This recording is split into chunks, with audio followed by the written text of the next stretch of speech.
अध्यात्म सरोवर ग्रंथ में पृष्ठ संख्या 304 आज हम पढ़ेंगे। पिछले पाठ में बहुत अच्छा विषय आया था विवेक वैराग्य से संबंधित, कि उसी परमात्मा को ही जान के हम सुखी हो सकते हैं। और आत्मानि खलु दृष्टे श्रुते मते विज्ञाते इदम सर्वम विदितम। आत्मा परमात्मा को प्राप्त पढ़ सुन विचार कर साक्षात प्राप्त कर लेने से सब प्राप्त हो जाता है, पुनः कोई कामना शेष नहीं रहती। धीरो हर्ष शोको जहायति। ध्यानशील योगी ईश्वर को प्राप्त करके लौकिक सुख दुख से बच जाते हैं। ये पिछले पाठ में, पिछले पृष्ठ में हम देखे थे। आगे देखिए, रसो वै सह रसम ही लब्ध्वा एष आनंदी भवति। तैत्तरीय उपनिषद में लिखा है, वह ईश्वर आनंद स्वरूप है। यह जीवात्मा उसके ही आनंद को प्राप्त करके आनंदित होता है। हम एक शब्द वाक्य बार बार सुनते हैं, जैसा संग वैसा रंग। तो इसको हम कितना समझ पाते हैं अथवा जीवन में अपना पाते हैं। और कई बार मैं बताता हूँ कि भरोसा कर तू ईश्वर पर, तुझे धोखा नहीं होगा। यह जीवन बीत जाएगा, तुझे रोना नहीं होगा। तो ये जो हम कह रहे हैं कि भरोसा कर तू ईश्वर पर, क्या हम परमात्मा के ऊपर भरोसा करते हैं? कितना करते हैं? अपने आप का हम आत्मनिरीक्षण करें, सोचें। यदि कोई माता है, पिता है, मित्र है, साथी है, हमारे पास कोई होते हैं, समर्थ होते हैं, बुद्धिमान होते हैं, प्रज्ञावान होते हैं, बलवान होते हैं, धनवान होते हैं, तो हमारे अंदर क्या फीलिंग आता है, क्या हम अनुभव करते हैं? देख सकते हैं अपना परीक्षण करके, कितना हम आनंद, उत्साह, निर्भय आदि से युक्त रहते हैं। इसी को लेके परमात्मा के साथ युक्त करना है। जैसे यहाँ पर हम किसी संग करते हैं तो उसके अच्छे और बुरे गुण हमारे अंदर आता है। यदि संगति हम ठीक से चयन नहीं किए तो गुण के स्थान पर दोष आता है। ऐसे ही जब हम कह रहे हैं कि भरोसा कर तो ईश्वर पर, तो हम परमात्मा के ऊपर भरोसा करें। और संगति का बात बता रहा था मैं आपको। यहाँ संगति देखिए क्या कह रहे हैं, रस वै सह। परमात्मा रस से परिपूर्ण है, आनंद से परिपूर्ण है। क्या हमको यह मन में बैठता है अथवा बिठाने का हम प्रयास करते हैं? यदि हम मन में बिठा देंगे, यदि हम परमात्मा का संग करेंगे, तो परमात्मा आनंद स्वरूप होने से हम भी आनंद से युक्त हो जाएंगे। आनंद, उत्साह, प्रसन्नता, निर्भयता, बलवान, ज्ञानवान, प्रज्ञावान से हम युक्त हो जाएंगे। इसलिए हम इसको समझें। दुनिया के लोगों को बहुत हम समझने का प्रयास करते हैं, लेकिन हम ईश्वर को समझने का प्रयास करें। इससे क्या है, हमको विशेष लाभ होगा। और इसको हम मन में बिठाए कि परमात्मा सदैव हमारे पास है। आध्यात्मिक व्यक्ति को यद्यपि समाज सुधार तथा अन्य लाभ के लिए प्रवचन, उपदेश आदि कार्यों को भी गौण मानकर करते रहना चाहिए। अन्य कार्य भी करने चाहिए, किंतु काम, क्रोध आदि पर विजय पाने के लिए प्रयत्न तथा ईश्वर प्रेम आदि को छोड़कर केवल बाह्य कार्यों में ही ना लग जाए। अध्ययन, अध्यापन, अध्ययन की अपेक्षा अपने दोषों को दूर करना आवश्यक है, मुख्य है। कोई खूब पुस्तकें लिखता है, प्रवचन करता हो, पर यदि व्यावहारिक स्तर पर ईश्वर के विषय में मौन रहता हो तथा इस समीप से देखकर भी उसकी सत्यता तथा चरित्र से कोई भक्तिमय चेष्टा विदित नहीं हो रही हो, तो उस पर बना बनाया विश्वास भी न्यून हो जाता है अथवा उखड़ ही जाता है। चरित्रवान भक्त व्यक्ति भले ही कम विद्वान हो, न्यून प्रसिद्धि वाला हो, किंतु समीपता से देखने पर अधिक प्रभावी होता है। इसको ध्यान से आप लोग सोचिएगा, विचार करिएगा, अनुभव कीजिएगा कि चरित्रवान यदि हो तो वह कम चाहे पढ़े लिखा हो, लेकिन पास में बैठने पर, उनसे बातचीत करने पर, मिलने पर आनंद की अनुभूति होती है, प्रसन्नता होती है। और उसके विपरीत यदि बहुत अधिक पढ़ा लिखा हो, बहुत बड़े बड़े पद प्रतिष्ठा हो, धनवान हो, लेकिन चरित्र ठीक नहीं है, आचरण पवित्र नहीं है, संयमित जीवन नहीं है, तो वह खोखला होता है अथवा विशेष आनंद की अनुभूति नहीं होती है उनसे मिलके समीपता प्राप्त करके। आज भी ऐसे संत महात्मा मिलते हैं जो कि कम पढ़े लिखे होते हैं लेकिन बहुत पवित्र होते हैं, मन वाणी शरीर से एक रूपता व्यवहार करने वाले।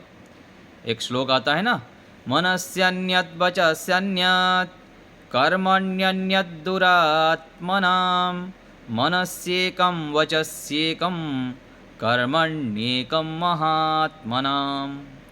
मन से अलग, मन से कुछ बोलते हैं, वाणी से कुछ और शरीर से कुछ आचरण करते हैं, इसको कहते हैं दुरात्मा। और जो मन से जैसे बोलते हैं, वाणी से वैसे आज भी बोलते हैं और क्रिया में भी ऐसे ही करते हैं, ये क्या है महात्मा।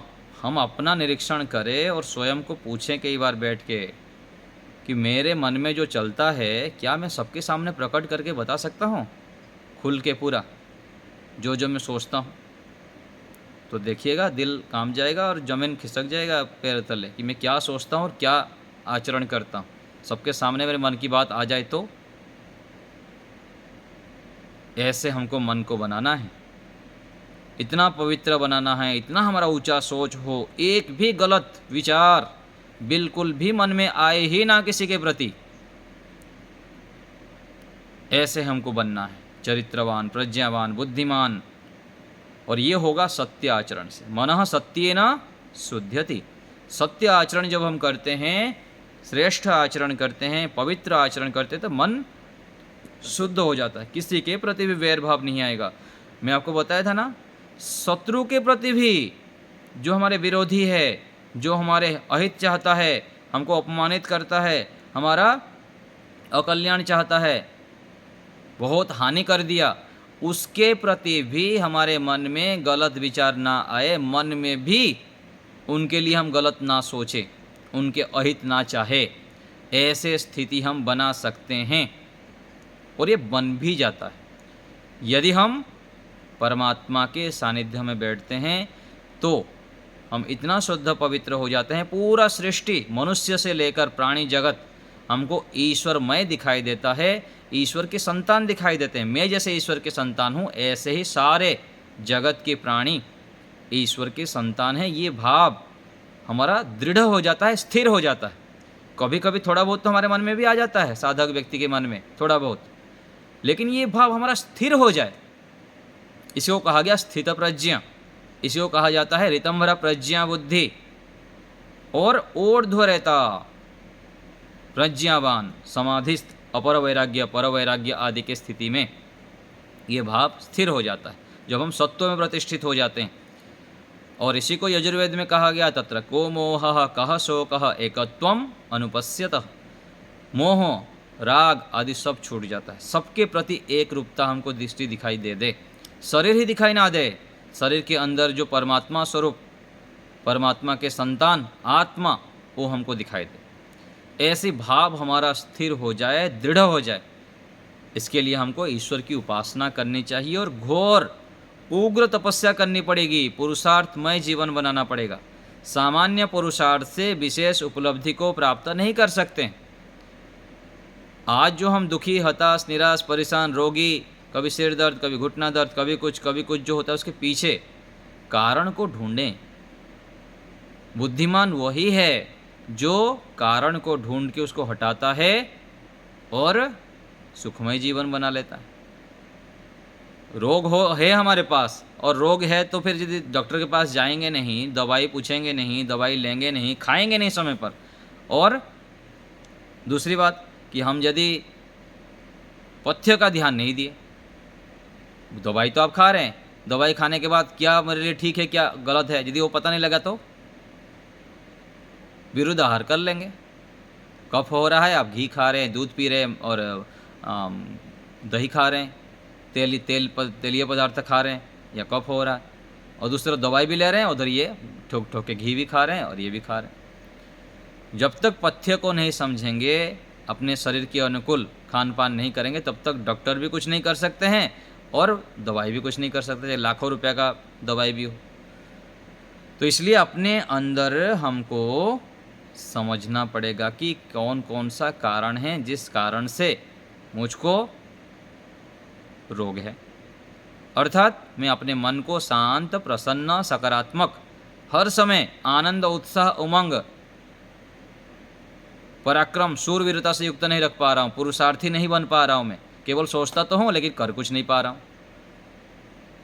कितने बार संकल्प किया फिर भी नहीं हो रहा है। कारण क्या है? कारण को ढूंढे। जब तक तो कारण को नहीं ढूंढेंगे, उग्र तपस्या नहीं करेंगे, अत्यंत पुरुषार्थ नहीं करेंगे, तब तक नहीं होगा। 10 बार गलती करते हैं और 1 बार प्रयास करेंगे तो कैसे होगा? 10 बार गलती हो रही है तो 100 बार अच्छे गुणों को धारण करने के लिए प्रयास करनी पड़ेगी, तब जाके 10 दोष में से कुछ हिलेंगे कुछ।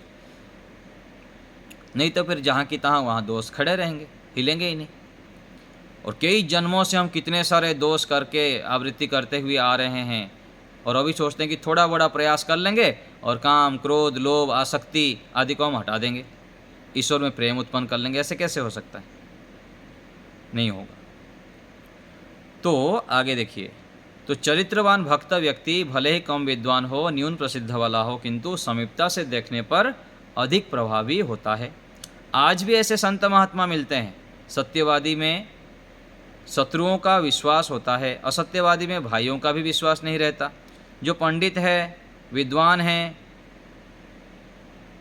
व्याख्याता हैं, समाज का प्रेरक हैं, नेता है, किंतु क्रोधी है, तो वह व्यक्ति मंच पर बैठकर भी क्या बांट सकेगा? कुछ नहीं बांट सकता। उससे तो लोग यूं ही डरते रहेंगे, क्या सीखेंगे? अपने जीवन में क्या सुख शांति ग्रहण करेंगे? जो व्यक्ति स्वयं सुखी है वह तो दूसरों को सुख दे भी सकता है, किंतु जो स्वयं दुखी है वह दुख देने के अतिरिक्त क्या करेगा? सांगोपांग चारों वेदों को पढ़कर भी रावण आदि के समान सदाचार से रहित हुआ तो वेद भी उसे पवित्र नहीं कर सकते। इसलिए कहा गया है मनुस्मृति में, आचारेण तो संयुक्तः संपूर्ण फलभाग्यम भवेत। आचार युक्त व्यक्ति ही पूर्ण फल को प्राप्त कर पाता है। आचार रहित द्विज भी वेदोक्त फलों से वंचित ही रह जाता है।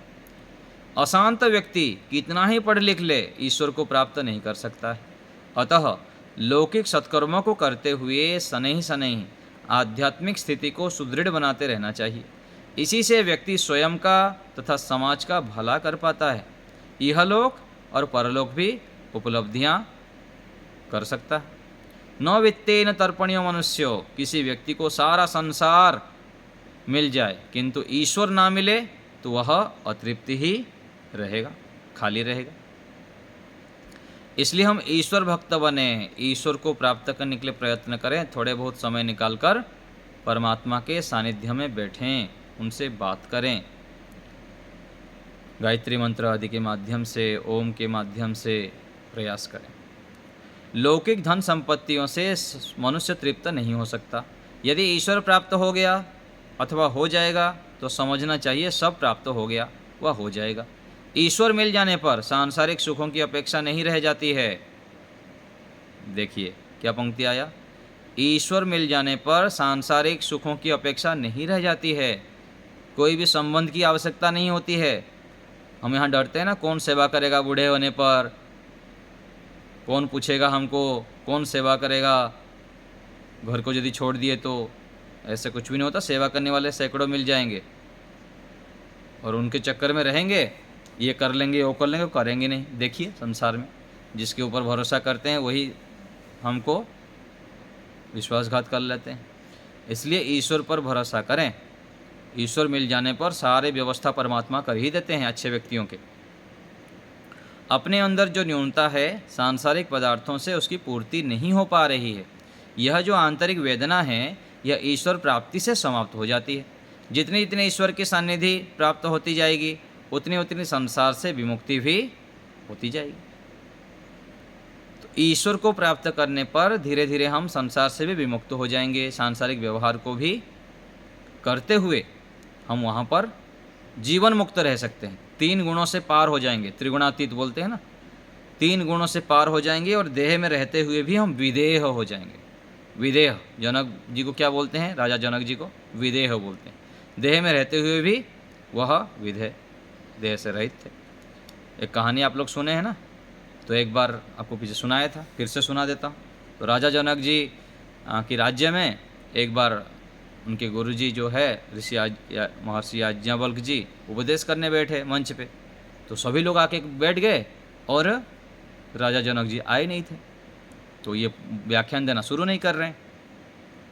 तो क्या हुआ, फिर लोग सब आपस में बात कर रहे हैं। देखिए ये साधु संत लोग जो होते हैं ना, कितने लोभी होते हैं। ये भी बड़े पैसे वाले लोगों को ही बात मानते हैं और उनको ही प्रतीक्षा करते हैं। कितना लोभी होते हैं, दिखाते तो बड़े बड़े वैराग्य दिखाते हैं, और देखिए वे राजा आए नहीं हैं इसलिए बोलना भी शुरू नहीं कर रहे हैं। कितना लोभी है, कितना ये धन की लोभ रखते हैं।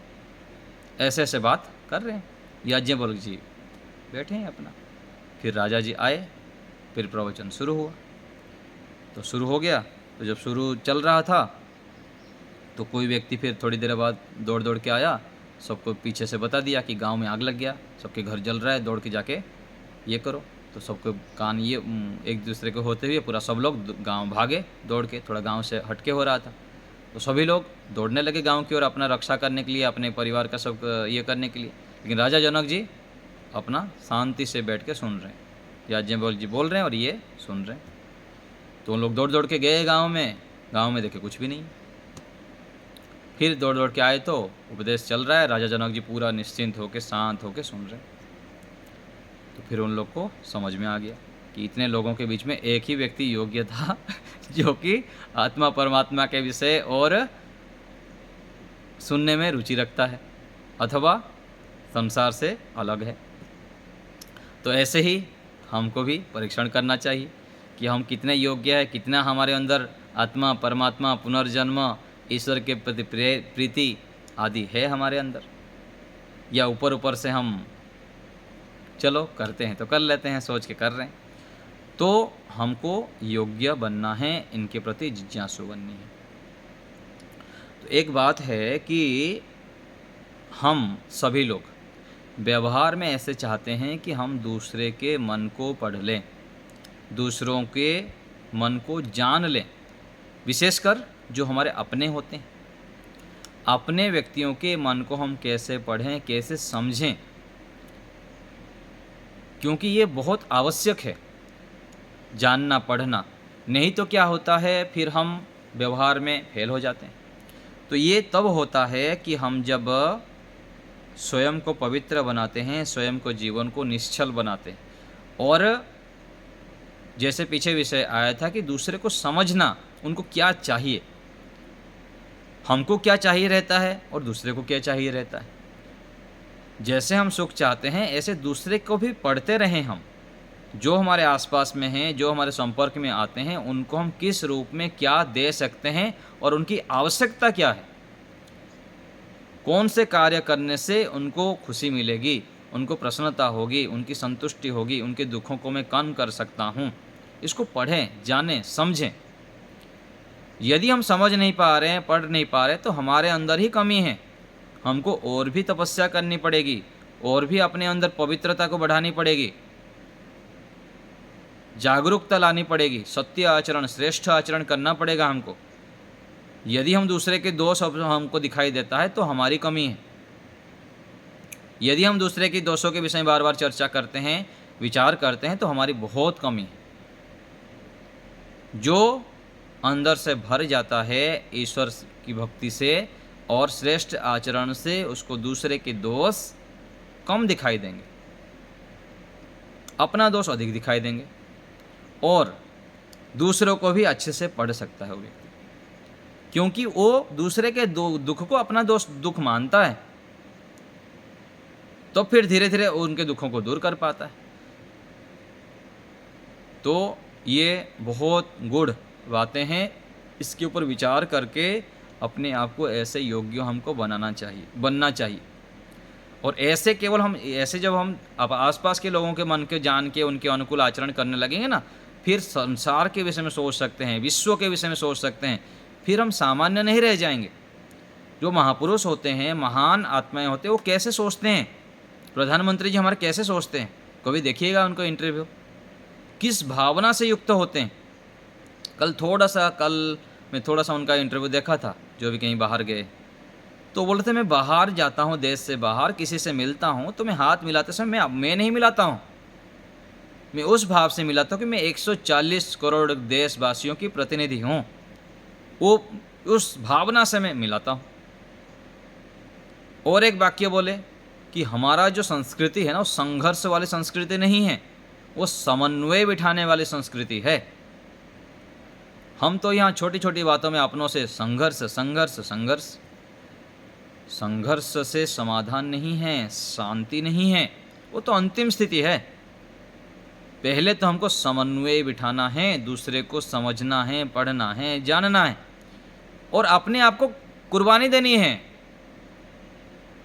अपने दोस्त, मान लीजिए हम अच्छे हैं, सामने वाला व्यक्ति थोड़े से गलत है, फिर भी वहाँ पर प्रयास करना चाहिए उनके दोषों को ज़्यादा ना उछालें, हम अपने आप को थोड़ा दबा के रखें ना। हम जब दबे के रहेंगे, उनको हर समय आगे रखेंगे, हमारे जो भी मित्र है, साथी हैं, कोई भी XYZ हमारे अपने व्यक्ति, उनको हर समय प्रशंसा करें, उनकी गुणों को देखें, उनको सहयोग की भावना रखें। इस भावना को हमको बढ़ाना है। इतना उनकी सेवा करें, उनके अनुकूल आचरण करें कि शत्रु को भी हम मित्र बना दें, शत्रु भी हमारे व्यवहार से प्रभावित हो जाए, हमारे गुणगान करने लग जाए। ऐसे हमको स्वभाव बनाना है और वो बना सकते हैं, क्यों नहीं बना सकते? और ये संभव है पुरुषार्थ से। अच्छे गुणों को हम धारण करेंगे, श्रेष्ठ गुणों को धारण करेंगे। और श्रेष्ठ गुण, अच्छे गुण कोई पहाड़ जैसा नहीं कि एक बार पहाड़ उठाना पड़े। ये छोटे छोटे व्यवहार है जो आपको बार बार मैं बताता हूँ।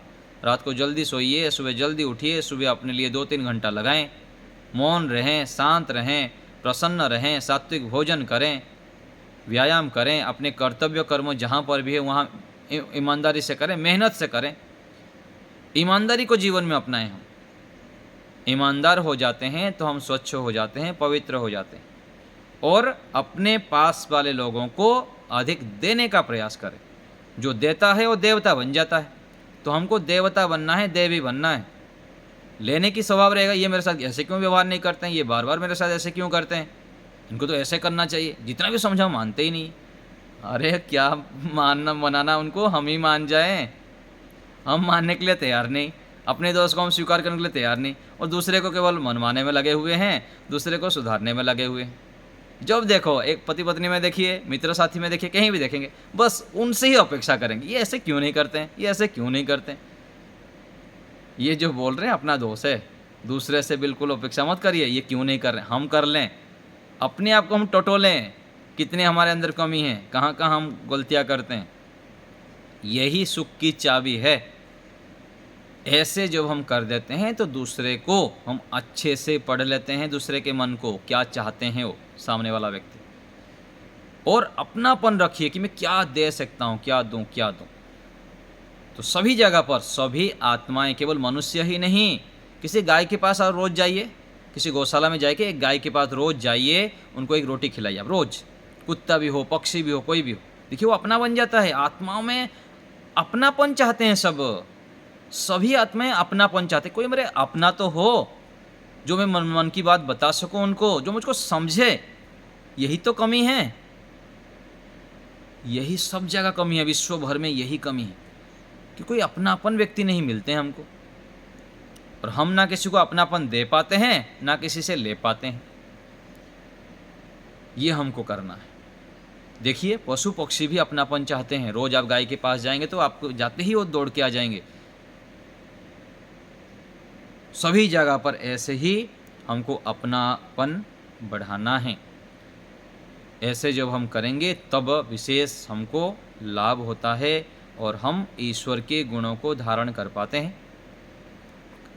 तो थोड़ा सा बचा है, इसको पढ़ लेते हैं इस पैराग्राफ को। यदि वेद वेदांग आदि सकल शास्त्र पढ़ लेने पर, गृहता कर देने पर, वस्त्र रंग लेने पर भी ईश्वर प्राप्त नहीं हो सका, प्रिय अति प्रिय नहीं बन सका, अंतिम लक्ष्य नहीं बन सका, तो पुनः संसार में प्रविष्ट होने की इच्छा होगी। जो वैराग्यवान व्यक्ति है फिर संसार में चला जाएंगे, वो घर द्वार छोड़, ये आश्रम आदि छोड़ के। माता पिता संबंधी, पत्नी पुत्र, घर मान प्रतिष्ठा सहयोग की अनिवार्य अपेक्षा होगी। यदि ईश्वर का संग्रह कर लिया, अब केवल उसे ही प्राप्त करना है, ऐसा निश्चय हो गया, तो उपयुक्त अपेक्षा नहीं होगी, संसार नहीं चाहिए। जीवात्मा को रक्षा, निर्भयता, आनंद चाहिए। ये प्राकृतिक वस्तुओं से भी एक सीमा तक मिलते हैं, मिलते नहीं है ऐसा नहीं, पत्नी, पुत्र, प्रतिष्ठा से भी मिलते हैं, किंतु ईश्वर की अपेक्षा बहुत न्यून है। यहाँ सबसे हम संबंध करते हैं, दुखी हो जाते तो उनके पास जाके बैठते हैं, बातचीत करते हैं, अच्छा लगता है, लेकिन यहाँ जो है ना, ये बहुत न्यून है।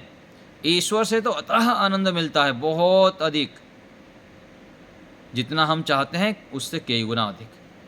बस परमात्मा के ऊपर हम भरोसा करें, ईश्वर पर विश्वास कर लेंगे, जो हमको चाहिए, मन में जो सोच लिए आप, मन में जो सोच लिए, थोड़ी दिनों बाद वो पूरा होके रहता है। केवल पूरा ही नहीं होगा, उससे कई गुना अधिक मिलेगा, करके देखिए आप। किंतु जिन्हें ईश्वर का आनंद प्राप्त नहीं होता है, वे तो इन्हीं प्राकृतिक पदार्थों से सुख लेने के लिए विवश रहते हैं। विवेकी व्यक्ति दुख मिश्रित सुख की कामना नहीं करता है, सदैव शुद्ध सुख की कामना करता है, इसके लिए ही प्रयत्नशील रहता है।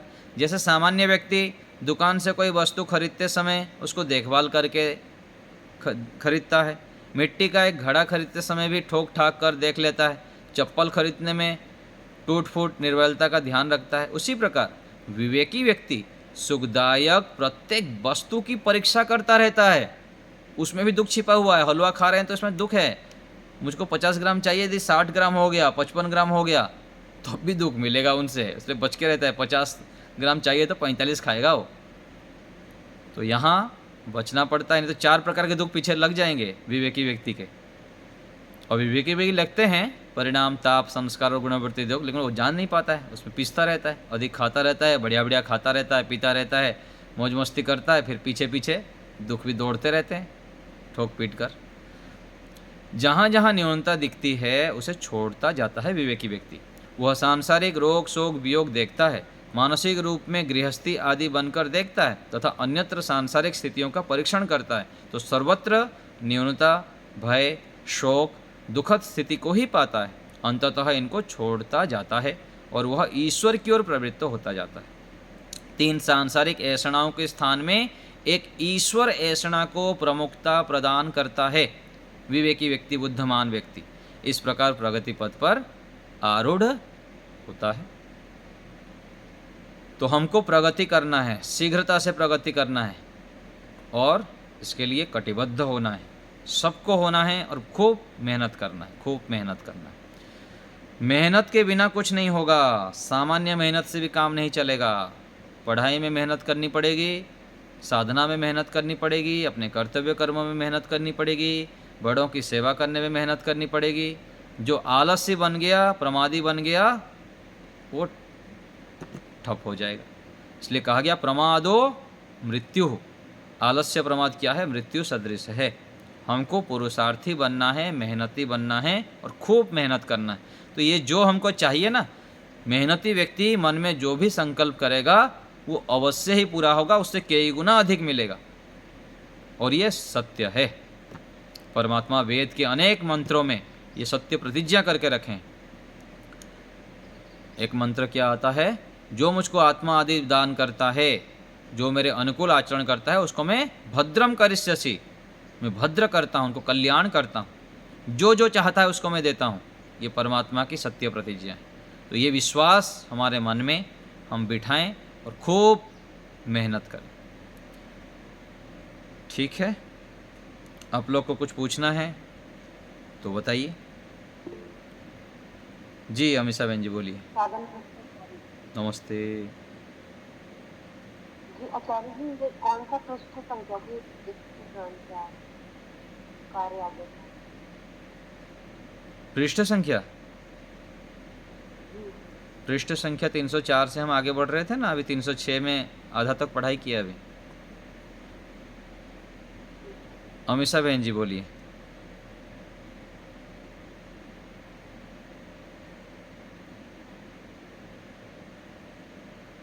हाँ, दूसरे हाथ उठाए हैं, बताइए। आचार्य जी, ये 3 ऐषणाएं तो वही ना, पुत्रेषणा, वित्तेषणा। हाँ जी, हाँ जी, यही 3 ऐषणा वही। बोलिए अमीषा बहन जी, आपका माइक ऑन नहीं कर रहे हैं आप, हाँ जी, सॉरी, बोलिए। वो बंद था मेरा। यहाँ पे एक शब्द है सन्निधि। ये जितनी जितनी ईश्वर की सन्निधि प्राप्त होती है, तो वो सन्निधि का मतलब क्या लेना है यहाँ पे? समीपता, सन्निधि अर्थात समीपता। समीपता, निकटता जिसको बोलते हाँ हैं। जी, हाँ जी, जितना उनके जी निकट जी हम जाएंगे उतना हमको लाभ होगा। जी, ठीक है। धन्यवाद दीदी आचार्य। मेरे पास जो पुस्तक है उसमें 179 पेज है बस। हाँ देख लीजिएगा, थोड़ा बहुत ऊपर नीचे होगा। और कोई पूछ रहे हैं, हाथ उठाए हैं, जल्दी बताइए, माइक में ऑन करिए। नमस्ते आचार्य जी। आचार्य जी, ऋतुंभरा का अर्थ क्या होता है? ऋतंभरा प्रज्ञा एक बुद्धि के विशेष कुशल अर्थात उत्कृष्ट बुद्धि है ऋतंभरा प्रज्ञा। उसमें केवल सत्य का ही निर्णय करता है। अभी तो हम असत्य भी जोड़ देते हैं, कभी सत्य निर्णय कर लेते हैं, कभी असत्य निर्णय कर लेते हैं। क्या करूं क्या ना करूं, ये सब उलझन में हम पड़े रहते हैं। ये करना चाहिए, ये नहीं करना चाहिए।